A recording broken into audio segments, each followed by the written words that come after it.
Assalamu alaikum everyone and welcome you all once again to the Society of Free Educators. This is session number 36 from the class of Communication Skills Development and Learning.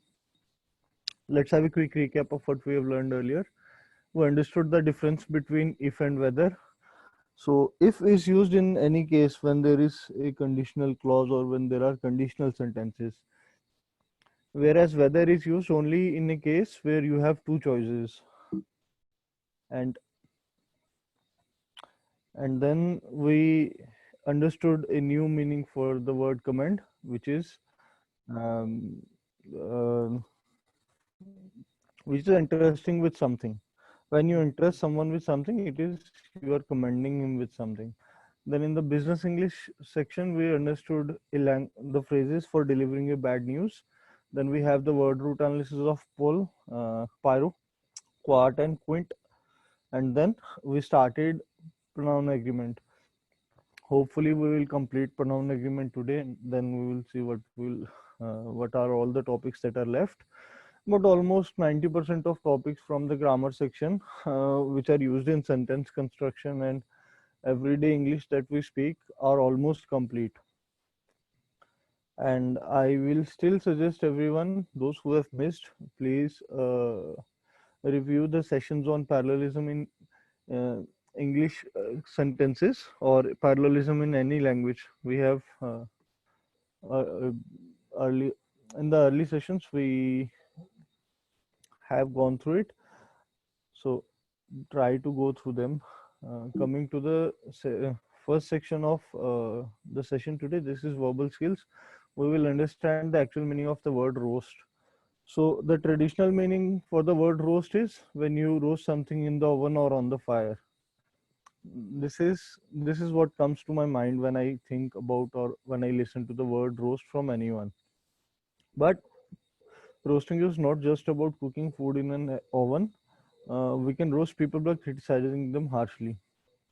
तो जब भी हम किसी को तंज कसते हैं या किसी को एक फनी वे में लेकिन हार्श तरीके से उनको हम ताने मारते हैं, that is roasting.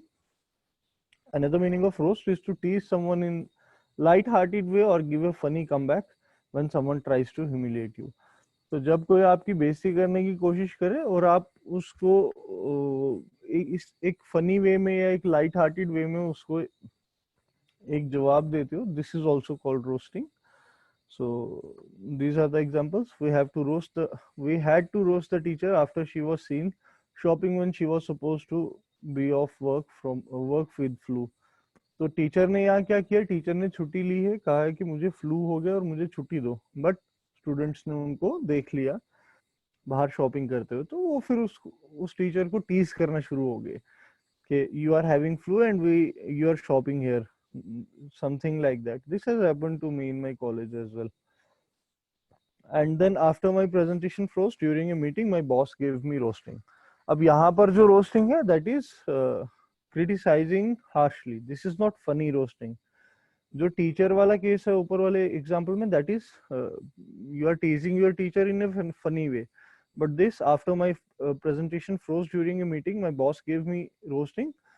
This is when your boss criticizes you harshly because there is a meeting going on and you are the host, you are presenting something, and suddenly your equipment or your presentation froze. आपका जो presentation आप दे रहे हो वो रुक गई अचानक से, उसमें आपकी गलती मानी जाएगी, इसलिए बॉस आपको हार्शली, काफी बुरे तरीके से क्रिटिसाइज कर रहा है.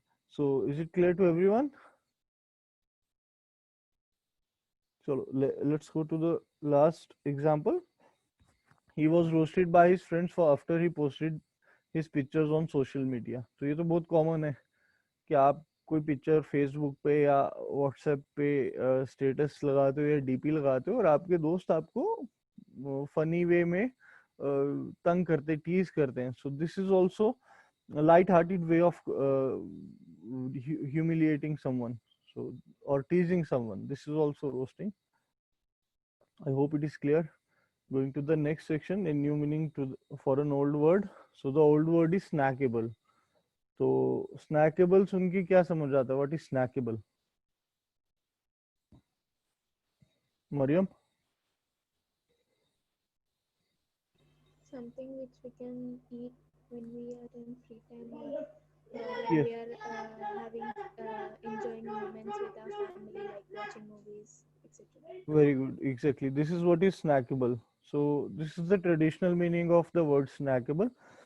Snackable is something that we eat or something that can be eaten easily, or usually it means something easily eatable. The new context describes short online articles, videos, and other content that are quick and easy to watch and read. So since today is the time of internet, so everything that we see, we do, or we hear or we read is on internet. हमारी even classes और schooling भी अब internet पर आ चुकी है. सो जो भी content internet पे अवेलेबल होगा, चाहे वीडियोस की फॉर्म में, चाहे रिटन आर्टिकल्स की फॉर्म में, चाहे किसी भी फॉर्म में, पिक्चर्स की फॉर्म में इवन, और वो छोटा होगा जिसको आप आराम से पढ़ सको और जल्दी देख सको, दिस इज स्नैकेबल. एक example, TikTok videos are snackable, WhatsApp statuses are snackable. छोटे होते हैं, जल्दी से आप उसको देखकर समझ सकते हो. वैसे ही कुछ आर्टिकल्स लिखते हैं कई सारे, जैसे मीडियम है, क्विंट है, या फिर ऑप इंडिया है, वो लंबे लंबे आर्टिकल लिखते हैं. Those are not snackable. For those articles you need time to read, you have to sit and you have to read. लेकिन उसी के कॉन्ट्ररी अगर आप देखोगे, पिन इंटरेस्ट है, कोरा है, इस तरह के प्लेटफॉर्म्स, या फिर विकीपीडिया आप उठा लो, तो उसकी जो फर्स्ट हेडिंग होती है या फिर फर्स्ट हेडर पैराग्राफ होता है, दैट इज स्नैकेबल. छोटा होता है, आप उसको जल्दी से पढ़ सकते हो और एक आपको आइडिया हो जाता है, बहुत जल्दी आप उसको डाइजेस्ट कर लेते हो. So that is snackable. Examples इसकी देखते हैं हम. So the first example is, because my free time is short, it's good to find some snackable videos I can watch on my smartphone while I wait for the bus. तो मेरा free time कम होता है, तो मेरे लिए अच्छा है कि मेरे को कुछ स्नैकेबल वीडियोस मिल जाएं अपने स्मार्टफोन पे देखने के लिए जब तक मैं अपनी बस का वेट कर रहा हूँ. तो यहाँ पे स्नैकेबल का मतलब है छोटी वीडियो क्लिप्स, जैसे टिकटॉक हो गया, व्हाट्सएप स्टेटसेस हो गए, या फिर आजकल चला स्मैक नाम से एक एप्लीकेशन है, और उसी तरह और भी बहुत सारे एप्लीकेशन, वाइल है, और भी बहुत सारे एप्लीकेशन है जिसपे छोटे छोटे वीडियो कंटेंट आपको दिखता है, और वो स्नैकेबल होता है क्योंकि वो छोटा होता है, आप उसको जल्दी देखकर समझ सकते हो. The second is, these days videos are often less than a minute long, so that they are snackable and appeal to a younger audience. तो क्योंकि आजकल की वीडियोस 1 मिनट से कम की होती हैं इंटरनेट पे, तो वो यंगर ऑडियंस को अपील करती है और इसीलिए वो स्नैकेबल हैं, जल्दी देखी जाने वाली वीडियोस हैं. So is it clear to everyone? तो आज के बाद Yes, कोई sir. भी वीडियो होगी, not all videos are snackable, few of them are snackable, जो 1 मिनट या 1 मिनट से कम की होगी. Okay, so let's go ahead with the next section, that is business English, language for negotiation या negotiating. अभी यहाँ पर जो मैंने phrases यूज किया ना negotiating की, this is not related to your salary negotiation जो interview skills की है. अगर आपको इंटरव्यू स्किल्स का देखना है तो you can go to first second third session of this class. मैंने उसमें इंटरव्यू स्किल्स का बताया था, जिसमें से हमने नेगोशिएशन पार्ट को छोड़ दिया था. उसमें हमने किया था प्रिपरेशन फॉर इंटरव्यू, और how the this process of interview should go, या how the exchange of dialogues or conversations between you and the interviewee should go, and you and the interviewer should go. तो ये चीजें हमने उसमें की थी. खुद को कैसे इंट्रोड्यूस करना है, बॉडी लैंग्वेज कैसी होनी चाहिए आपकी, कॉन्फिडेंस किस टाइप का होना चाहिए, और अगर कोई चीज नहीं आती तो उसको कैसे एक्सप्लेन करना कि मुझे ये नहीं आता. और क्वेश्चंस जैसे why should we hire you, या give me your strength and weaknesses. Cover letter क्या होता है, रिज्यूमे क्या होता है, इन दोनों में फर्क क्या है, और कैसे कवर लेटर को ही आपने अपनी पिच बनानी है ताकि सामने वाला आपका रिज्यूमे खोलकर पढ़े और आपको एटलीस्ट इंटरव्यू का एक चांस दे. ये चीजें हमने फर्स्ट सेकंड थर्ड सेशंस में किया था. सिर्फ सैलरी नेगोशिएशन को छोड़ दिया था, वो हमने कहा था कि लास्ट में करेंगे. सो this is not that negotiation, ये अलग है, ये वैसा नेगोशिएशन नहीं है, ये सेल्स वाला नेगोशिएशन है जो आप डे टू डे लाइफ में करते हो. So the first is what kind of price are you willing to pay. अब ये वाला जो phrase है ना, what kind of price are you willing to pay, this phrase comes into use when someone gives you a price. जैसे you are selling something, आप कोई service या आप कोई प्रोडक्ट सेल कर रहे हो. Let's say you are selling customized T shirts. आप टी शर्ट सेल कर रहे हो जिस पर आपने खुद ही पेंटिंग वेंटिंग की है, और you have a price of your own. You are saying 250 for one T shirt. एक टी शर्ट का प्राइस 250 रुपये है. सामने वाला बोल रहा है नहीं ये महंगा है, नहीं ये महंगा है. तो उस टाइम आप ये फ्रेज यूज करते हो, what kind of price are you willing to pay. कि आप बताओ आप क्या प्राइस देना चाहते हो या दे सकते हो. तो second is I do not think we can go that low. अब सामने वाला आपको एक प्राइस बता देता है और आप उससे खुश नहीं हो. लेट्स से वो कहता है मैं 180 में लूंगा. ऑब्वियसली आप 250 की चीज 180 में नहीं बेचोगे. आप उसको साफ साफ बोल दोगे I do not think we can go that low. So this is also a way of negotiating price. The third is if you buy more stock, I can offer you a better discount. अब ये बहुत common है कि आप मुझसे चीजें ज्यादा ले लो, मैं आपको डिस्काउंट ज्यादा दूंगा. आप मुझसे चीजें कम लोगे, मैं आपको उतना ही कम डिस्काउंट दे पाऊंगा. The fourth one is I will meet you half way. अब ये बड़ा इंटरेस्टिंग सा है. देखो I will meet you half way, इसको ट्रांसलेट करो. इसका वर्ड टू वर्ड मीनिंग कुछ हो रहा है और इसका एक्चुअल मीनिंग कुछ हो रहा है. हाफ वे का मतलब है कि जितना आपने प्राइस कहा उसका हाफ करो और उसके हाफ से लेकर आपके प्राइस तक के बीच में ही कहीं पे मिलोगे आप उसको. Let's say you are giving him 700 rupees. ठीक है, यू आर सेइंग 700 रुपीज. सामने वाला बोलता है नहीं बहुत महंगा बहुत महंगा बहुत महंगा. तो आप ऑलमोस्ट 650 या 620 इस तरह से प्राइस बोलोगे, जो कि 700 और 700 के हाफ का लेटर पार्ट है. तो 350 से 700 और 700 के आसपास. This is what do you mean by meeting in the halfway. This is a very nice phrase. You can try it on someone when you go outside shopping or doing some bargaining. तो एक वे तो ये है.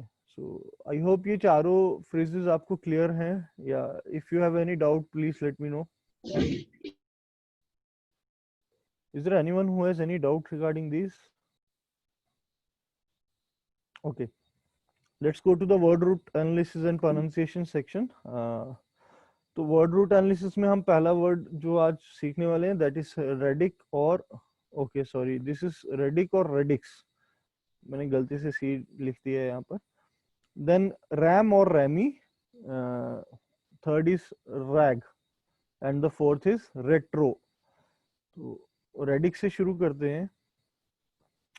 सो रेडिक और radix, इसका meaning होता है root. जब भी आप ये दो वर्ड से बना हुआ कोई वर्ड देखोगे तो समझ लेना उसका मतलब है रूट. अब रूट ये जड़ वाला रूट नहीं है. जड़ वाले रूट के लिए एस एच यूज होता है लेटिन में. और लेटिन से ही इंग्लिश वर्ड रेडिश बना है. जैसे थर्ड वर्ड है ना, I am an edible root of mustard family. So this radish is the root that goes inside the earth. But जो रेडिक्स या रेडिक का एक्चुअल मीनिंग है रूट, वो है हमारी जड़ें. हमारा जैसे हम बोलते हैं ना कि हमें अपनी फैमिली की जड़ों के साथ जुड़े रहना चाहिए.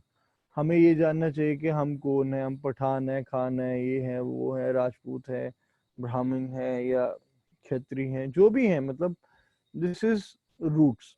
This kind of roots is radix और radic. So first is eradicate. Eradicate का मतलब pull out at the roots, कि जड़ से उखाड़ देना. Second is radical. अब रेडिकल का मीनिंग होता है look at the things from a drastic point of view.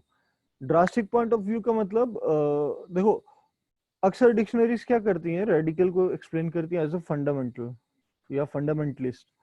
But fundamentalist someone who is connected to its roots, but radical is someone who is connected to its roots in a very different way than the actual way he is supposed to. So radical, being a radical is looking at the things from a very drastic point of view, कि आपका नजरिया ही बिल्कुल अलग है और roots की तरफ से है, और आप उसमें से अपने नजरिए को जरा भी कॉम्प्रोमाइज नहीं करोगे चाहे जो मर्जी हो जाए. So I hope I am clear, or if anyone has any doubt please let me know. So next पे जाते हैं. नेक्स्ट इज रैम और रैमी. सो रैम और रैमी इज ब्रांच. तो ramification the resulting consequence of a decision. अब ramification क्या होता है? मैंने अभी कुछ डिसीजन लिया, लेट्स से मेरे पास चॉइस है, बीटेक करूंगा या एमबीबीएस करूंगा या सिविल सर्विसेज की तैयारी करूंगा या फिर बिजनेस करूंगा डैड के साथ। तो जो चॉइस मैं अभी लूंगा, जो भी चॉइस मैं अभी चूज करूंगा, उसकी रेमिफिकेशन मुझे 5-6 साल के बाद दिखेगी। तो मेरे एक डिसीजन से क्या फर्क पड़ा मेरी जिंदगी पे, दैट इज रेमिफिकेशन, कि मेरी डिसीजन का एंड रिजल्ट क्या है या उसके कंसिक्वेंसेस क्या है, resulting consequences. So that second is ramify. Ramify is to spread or branch out. अब ये क्या होता है ramify to spread or branch out? इसके आप दो तीन तरह से इसको समझ सकते हो। फर्स्ट इज हमारे जो न्यूरॉन्स होते हैं दैट आर रेमिफाइड। हमारे न्यूरॉन्स में बहुत सारी ब्रांचेस होती है जो ब्रेन सेल्स होते हैं हमारे, and every neuron is connected to another neuron at the point of synapsis.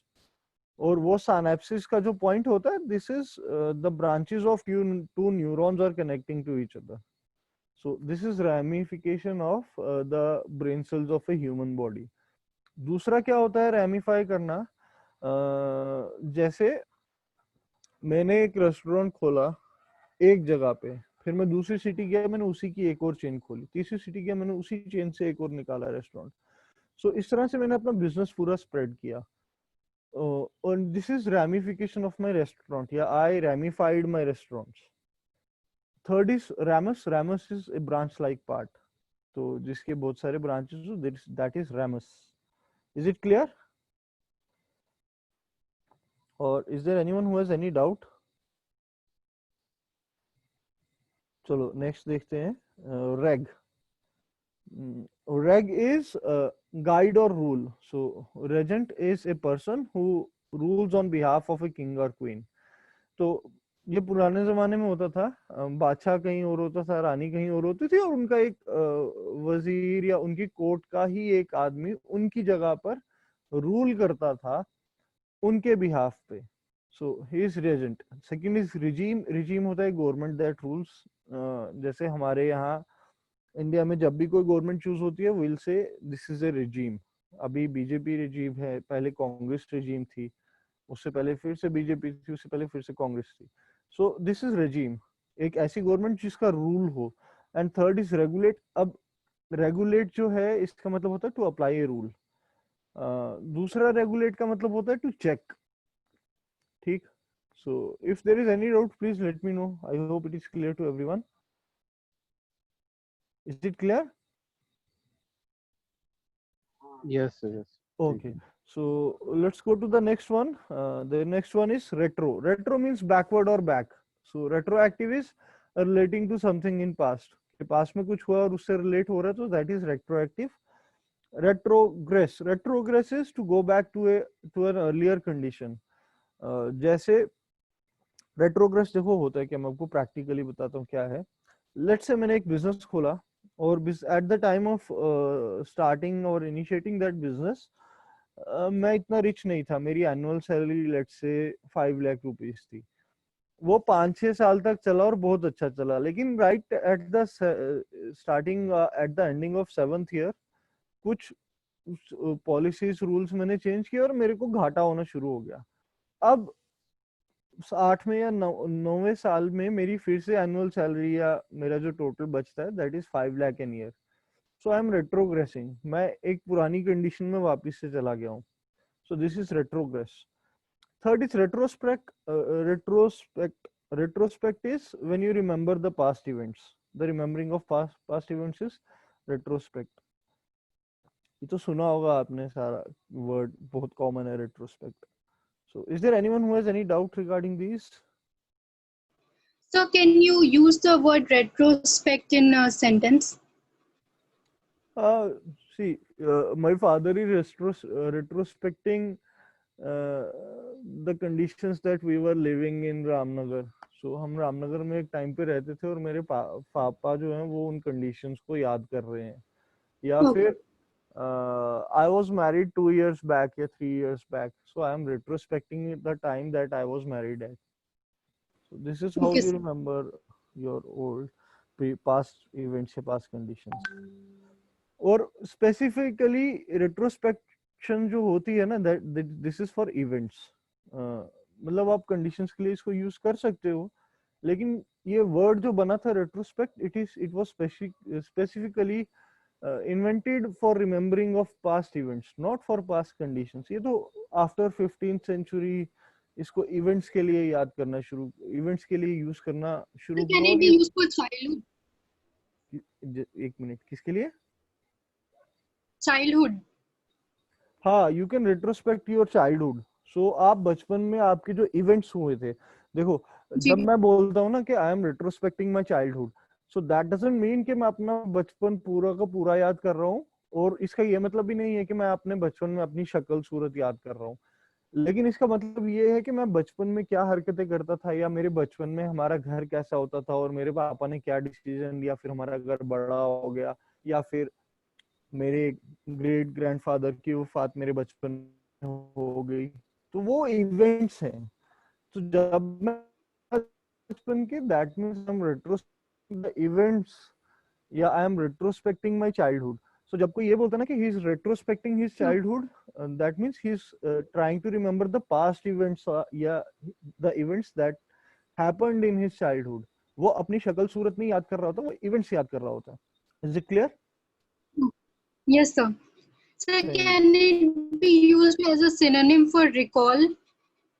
No, see, recall is for everything. Recall is not specific for events. हाँ, दोनों Okay. का मीनिंग एक ही है। रिकॉल में भी आप रिमेम्बर करते हो, रेट्रोस्पेक्ट में भी आप रिमेम्बर करते हो, लेकिन मैंने कहा ना कि after 15th century retrospect is use only for events now. ठीक है, पास्ट इवेंट्स के लिए रेट्रोस्पेक्ट करना आपने, लेकिन और रिकॉल होता है शॉर्ट मेमोरी के लिए। लेट्स से 3 दिन पहले मेरे को मेरे डैड ने कोई फाइल दी कि बेटा take this file and put it in अलमीरा, या keep it at some safe place, don't forget और don't lose this file, this is very important for us. Hmm. और 3 दिन के बाद वो मुझसे पूछते where is the file, then I will recall where is the file, I won't retrospect where is the file. ठीक है, लेकिन 1 साल के बाद मेरे डैड मुझसे पूछते हैं, या 2 साल के बाद मेरे डैड मुझसे पूछते हैं, Ahmad, do you remember that I have given you a file with that documentation inside it, or those special that was very important for us?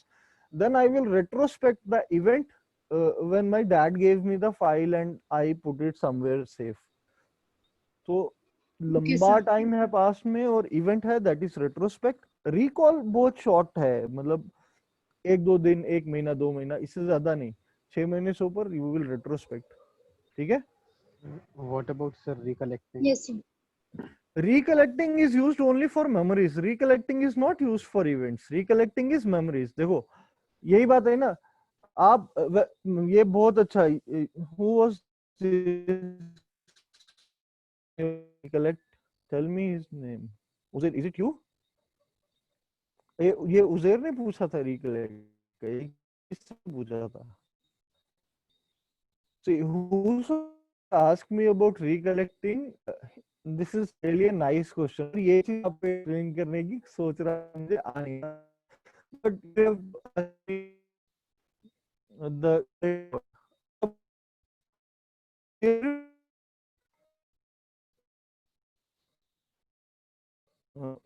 yeah, is my voice audible?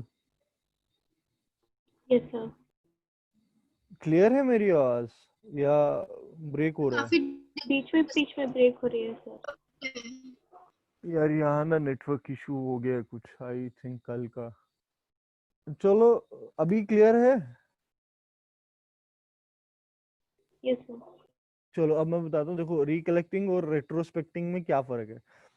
जब मैं बोलता हूँ आई एम रिकलेक्टिंग माई चाइल्डहुड, तो उस time ना मैं अपनी यादें निकालता हूँ चाइल्डहुड की, कि मेरे पापा मुझे कैसे खिलाया करते थे, मेरी मॉम मुझे कैसे खिलाया करती थी, पापा मुझे कहीं बाहर ले गए थे आइसक्रीम खिलाने, या मेरे चाचा मेरे को क्रिकेट सिखाते थे बचपन में। So this is I am recollecting the memories of my past, या I am recollecting the memories of my childhood. But retrospecting में क्या है कि मैं 3rd क्लास में था और मेरे परदादा की वफात होगी। Let's say my great grandfather died when I was in 3rd standard. और उनकी डेथ के बाद we have to leave that joint family and we have to go to a new place, या we have to leave that place and somehow we have to join, or somehow we have to start our we have to make a living in another place. हमारा business ठप हो गया उनकी वफात के बाद. So this is retrospecting. Retrospecting is an event. When I am retrospecting my childhood, that means I am remembering a event in my childhood which has an effect on me. But when I am recollecting my childhood, that means I am recollecting the memories, whether they are good or bad, it doesn't matter. If there are memories, I am recollecting. If there are events, I am retrospecting. Or recalling is when you try to remember something which has happened very recently. So I hope it is clear. या और कोई question है? Yes, sir, it is clear. See, ये मेरे को यही explain करना था आपको. जिसने भी रिकलेक्टिंग का पूछा था, I am giving him a thumbs up. This was a very nice question and I will request everyone of you to please ask questions. इससे क्या होगा, मेरे को भी अच्छा लगेगा पढ़ाने में और इंटरेक्टिव रहेगा काफी. तुमने पूछा था, इज इट उजेर? Yes, sir, it was me. Okay, nice bhai. So like you, there is also one more guy who is not coming from the past two sessions. I don't know what has happened to him. His name is Faisal. He is very interactive and he is very attentive in these sessions. So keep up this good spirit, man. अगर ये clear है तो let's go to the grammar section and let's complete this pronoun agreement. अब इसको हम शुरू कैसे करेंगे? टाइप ऑफ प्रोनाउन से. So all you have to do is remember these pronouns. के सब्जेक्ट के प्रोनाउन क्या होते हैं? I, you, he, she, it, we, they, who. Object के प्रोनाउन क्या होते हैं? Me, you, him, her, it, us, them, whom. और पोजेसिव प्रोनाउंस क्या होते हैं? My, your, his, hers, its, ours, theirs. और reflexive pronouns myself, yourself, himself, herself, itself, ourself, themself. तो ये चार तरह का प्रोनाउन है और हमारा प्रोनाउन एग्रीमेंट सिर्फ इन चार तरह के प्रोनाउन के आगे पीछे ही घूमता है. So is there anyone who has any doubt regarding these four types of pronouns? क्योंकि ये आना जरूरी है. आपको ये पता होना चाहिए कि सब्जेक्टिव प्रोनाउन कौन सा, ऑब्जेक्टिव प्रोनाउन कौन सा, पोजेसिव कौन सा और रिफ्लेक्सिव कौन सा. ठीक, is it clear? Yes, sir. चलो, let's go to the first rule that we need to understand is pronouns stand in for nouns in a sentence. अब मैंने सबसे पहले pronoun की जो definition आपको बताई थी कि pronoun is always used in a sentence whenever there is a noun. अगर sentence में noun नहीं है तो we are not going to use a pronoun, because एक pronoun को use करने के लिए एक noun होना चाहिए जिसको वो pronoun refer करे. You cannot start a sentence passage, or you cannot start a story, or you cannot start a writing piece, or even your verbal piece with a pronoun when there is no noun to refer. जब तक noun नहीं होगा pronoun exist नहीं करेगा.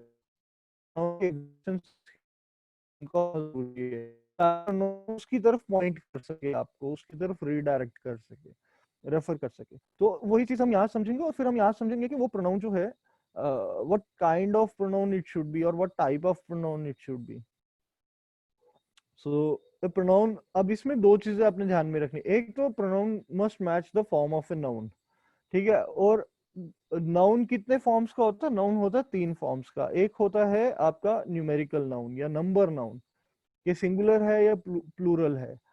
और उसी तरह pronoun भी सिंगुलर होगा या प्लूरल होगा, that depends on the noun. If noun is singular, pronoun is singular. If noun is plural, pronoun is also plural. Second is gender. If noun is masculine, pronoun should be masculine, and if noun is feminine, then pronoun should be feminine या must be feminine. ठीक है. And the third is case. अब case का क्या है कि if the noun is a subject, the pronoun should also be a subject. If the noun is object, the pronoun should also be an object. So this is case. और इसमें दूसरी चीज क्या याद रखनी है आपको? Identify whether pronoun is acting as a subject और एन ऑब्जेक्ट. ये चीज आपको जरूर देखनी है.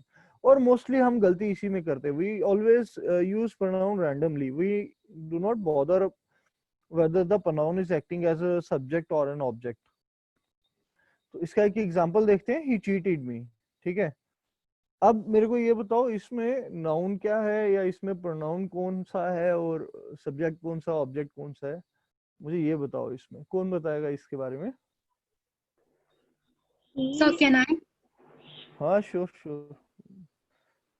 So he is the subject, cheated is verb, okay and me is predicate yes. or maybe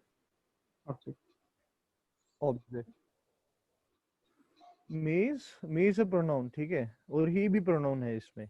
लेकिन अब हमें क्या देखना है इसमें, ये दोनों प्रोनाउंस है और ही जो है वो सब्जेक्ट है बिकॉज ये एक्शन कर रहा है। So anyone who is doing the action is subject and anyone on whom the action is done is the object, ठीक है, या एक्टेड अपॉन।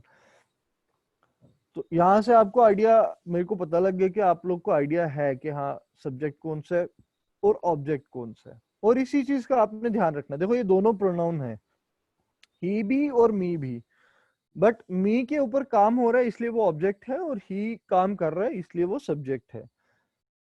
और किसी भी सेंटेंस में सबसे पहले एक जो आइडेंटिफाई करनी है, मैं आपको पर्सनल टिप दूंगा, अगर आपने किसी सेंटेंस की करेक्शन देखनी है ना, तो उसका सबसे पहले वर्ब देखो, वर्ब कौन सा है उसमें, और फिर वर्ब के एग्जैक्टली फॉलोइंग उसके कौन सा प्रोनाउन है। आपको काफी हेल्प हो जाएगी इससे। हम आगे देखेंगे कि ये ट्रिक कैसे काम करेगी। एक और एग्जांपल है, Dolly and me are studying together. अब इसमें सब्जेक्ट कौन सा है और ऑब्जेक्ट कौन सा है, ये कौन बताएगा?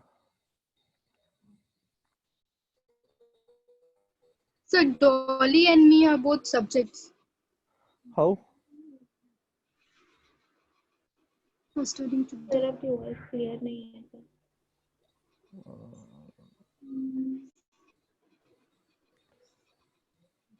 सी मैं बताता हूँ आपको।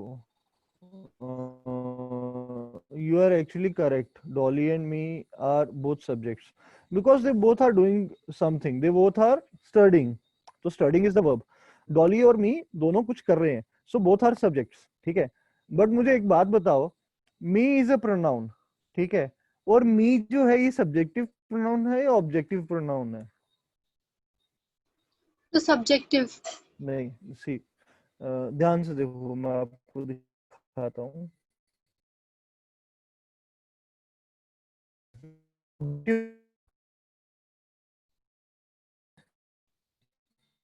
तो जो Dolly and me are studying together, ये इनकरेक्ट सेंटेंस, बिकॉज मी यहाँ पर एज ए सब्जेक्ट एक्ट करना चाहिए। Let me show you. Yes, me यहाँ पे आपको एज ए सब्जेक्ट एक्ट करना चाहिए बिकॉज डॉली और मी दोनों काम कर रहे हैं। So Dolly and me should be subjects, ठीक।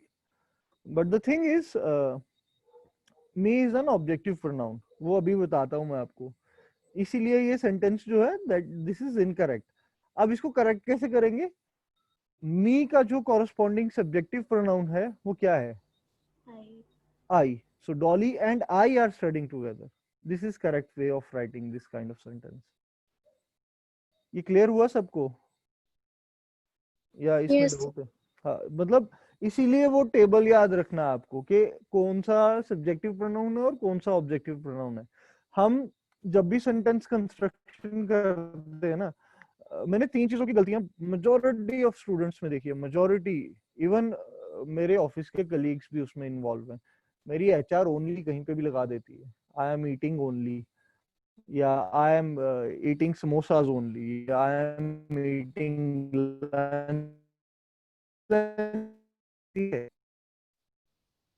आई एम ईटिंग सैंडविचेस। तो वो ठीक, sandwiches for the lunch only, वो तो वहां से आ जाएगा कि सेंटेंस कंस्ट्रक्शन कैसे करना है। और वो उसी तरह ये है कि Dolly and me are studying together या Dolly and I are studying together. So if it is clear to you, let's go to another example. Just give me 1 second यार, मेरा ये कमाल की बात है, एप्पल तक का laptop hang.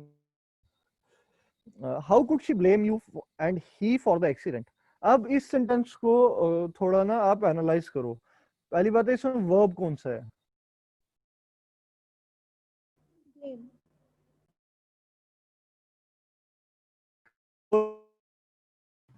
Sir, blame. Verb is like blame. So she. Blame.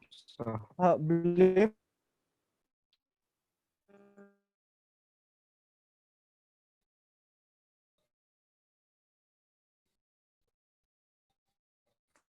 बताता हूँ आपको। सी, शी जो है वो सब्जेक्ट है, बिकॉज शी यहाँ पर एक्शन कर रही है। She is the doer of the action, so she is subject. और काम किस पे हो रहा है? ब्लेम शी कर रही है, ब्लेम, और शी ब्लेम कर रही है यू और ही को। So you and he both are acted upon, so both are object. ठीक है, क्लियर हुआ ये आपको कि Yes, ऑब्जेक्ट sir. क्या है इसमें? ऑब्जेक्ट यू और ही है, और शी इसमें सब्जेक्ट है। बट ये सेंटेंस इनकरेक्ट है। इनकरेक्ट क्यों है? क्योंकि यू वाला तो ऑब्जेक्ट ठीक है, बट ही जो है ना, ही Yes, sir. It will be replaced with him. Actually he is a subjective pronoun. हाँ, ही जो है ये सब्जेक्टिव प्रोनाउन है, तो इसको कैसे ठीक करेंगे हम? You have to change So him to him. him. Yes, sir. You and him for the accident. हाँ, him, we will change it to him. So में हाँ, you for how very good, very good.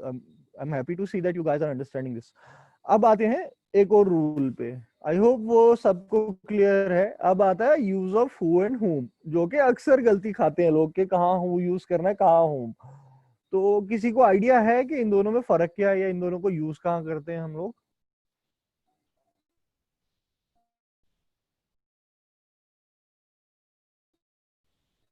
Is there any idea the So who is for the person and whom is for possession. आप home person के लिए भी use कर सकते हो। Thing is, who जो है वो सब्जेक्ट है और हुम ऑब्जेक्ट है। आप हुम एज सब्जेक्ट कभी यूज नहीं कर सकते, ठीक है?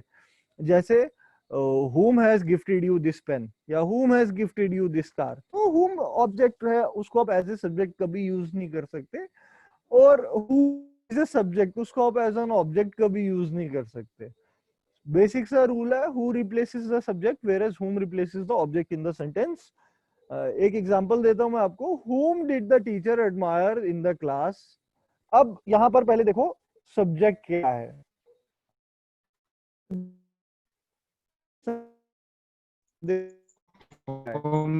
Home. The teacher is the subject. The teacher. ठीक है, teacher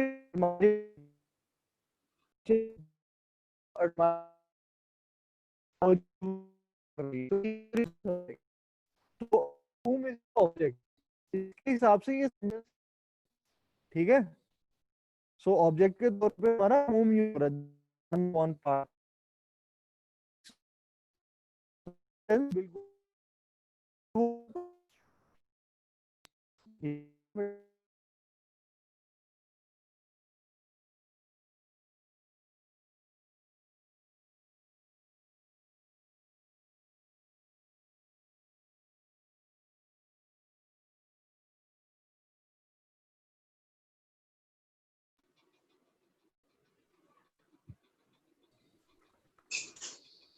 I am really sorry, ये डिस्कनेक्ट हो गया था बीच में। Is everything fine?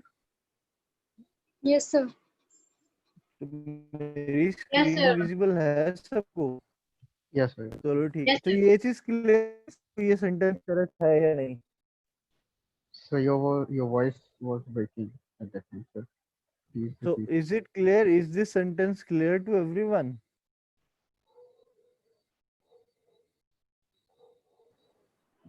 Yes, sir. चलो ठीक है, let's go to the next sentence. Next is who gifted you this pen. अब ये सेंटेंस में कौन सब्जेक्ट है और कौन ऑब्जेक्ट है? Who is the subject? And Subject. Who is the हाँ, object? object here. तो It is verb. Subject you. एक मिनट यार, one guy at A time. मेरे को बताओ कौन कौन है, रेज योर हैंड हु है वो सब्जेक्ट है, या ऐसे ही बोल दो। ए, कोई बोलता है यू ऑब्जेक्ट है, ये चैट में लिख दीजिए। कोई नहीं ऑब्जेक्ट है, but what about who object है या who? Sir, who is subject here? How? तो क्योंकि गिफ्ट जो दिया जा रहा है वो एक्शन यू पे परफॉर्म हो रहा है, सो I guess.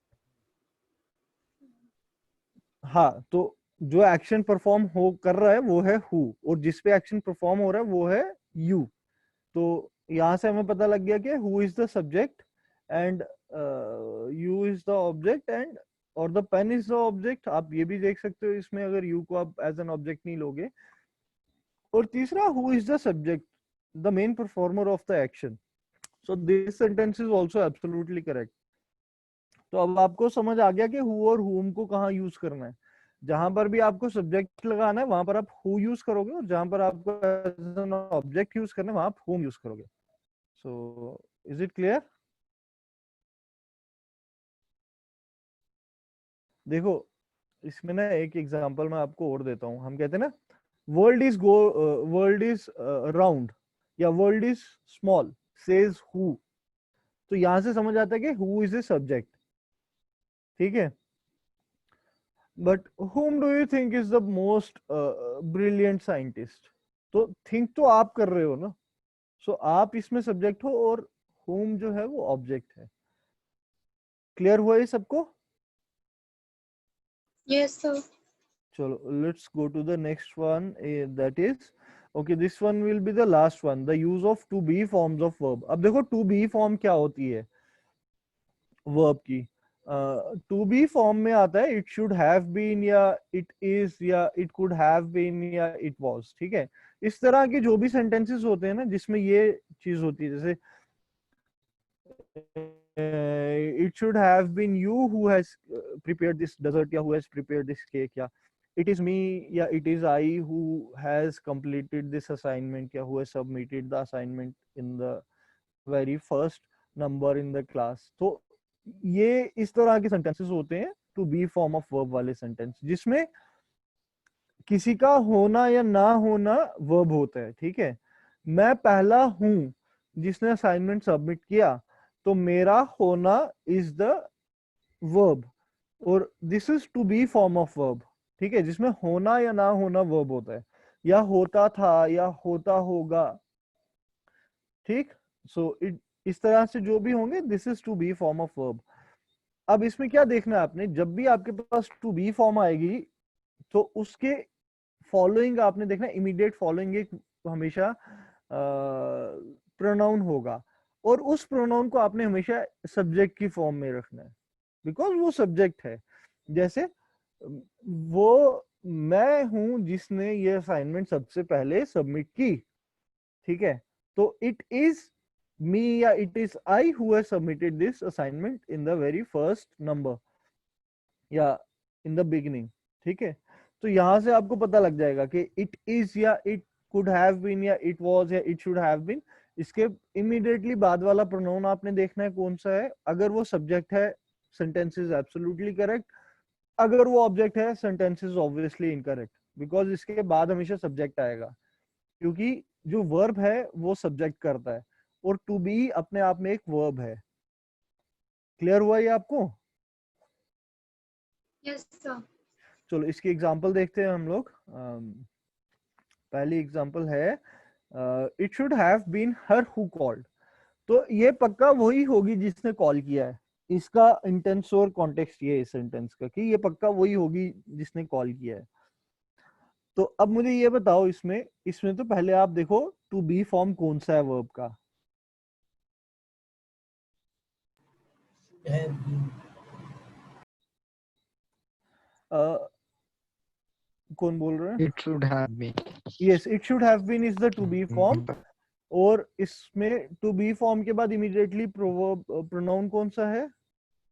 That is her. ठीक है, तो ये रहा आपका it should have been is the to be form of verb and her is the pronoun following this to be form of verb. अब ये सेंटेंस करेक्ट है या इनकरेक्ट है? और इनकरेक्ट, क्यों? तो हर जो है वो ऑब्जेक्ट है ना। Exactly, so her is an object, her is not a subject, तो इसलिए ये सेंटेंस इनकरेक्ट है। बिल्कुल सही जिसने भी बोला। So pronoun following the to be form it should be a subject, but here her and her is an object, तो ये सेंटेंस इनकरेक्ट है। As her is object the sentence is incorrect. तो इसको करेक्ट कैसे करेंगे? So she. Yes, it should have been she who called. ठीक है, so this is the correct way of writing these kind of sentences. कि आपने to be form ढूंढनी है, टू बी फॉर्म जैसे ही मिले उसके बाद वाला प्रोनाउन देखो, उसको सब्जेक्ट बना दो, सेंटेंस आपका अपने आप ठीक रहेगा। एक और एग्जांपल देखते हैं इसकी। अगर let me check, yes there is one more example, it was me. अब ये सही है ये गलत है? टू बी फॉर्म कौन सा है इसमें? टू बी फॉर्म है इट वाज, और टू बी फॉर्म के बाद वाला जो प्रोनाउन है वो है मी। तो ये सेंटेंस सही है या गलत है? ये कंप्लीट क्लॉज है, इस ये फुल मीनिंग बनाता है। इट वाज मी, वो मैं था। अब किया होगा कुछ, कप वप तोड़ दिया होगा किचन में जाके, मम्मा ने पूछा होगा कि हाँ किसने कप तोड़ा, मैं हाथ खड़ा किया, इट वाज मी, मैं था वो। तो ये सेंटेंस सही है या गलत है? Sir, सही right है।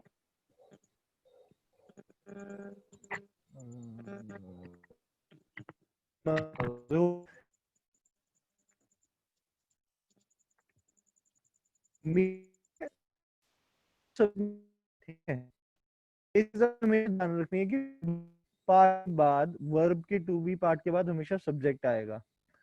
मी is not a subject, me is an object, and this is why this sentence is incorrect.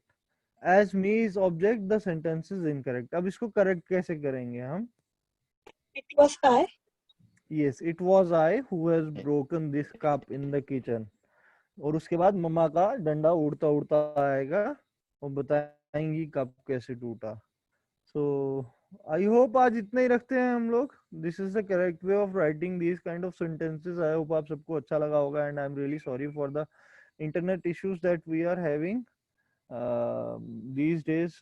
There are things going on in this state union territory of JNK. I don't know what all is happening and why we are facing these internet issues. होना तो नहीं चाहिए था, but हो रहा है। But we'll see, we'll sort this out. We will keep this session this much, and we shall continue in the next session. Once again, I'm very thankful to all of you who has joined this class, and if you have any doubt, please let me know. You have my WhatsApp number. You can find my email. Those who are new can find my email on the channel in the description of every video. और उसके अलावा अगर आपको कोई भी doubt है, you can call me, you can WhatsApp me, you can go to the channel, comment में कुछ भी लिख दो जो आज तक किया नहीं है किसी ने। और बाकी हैव अ नाइस वीकेंड, अपना मजे करो, and we will meet in the next session. See, so bye bye everyone. As always, you have been very generous. Thank you.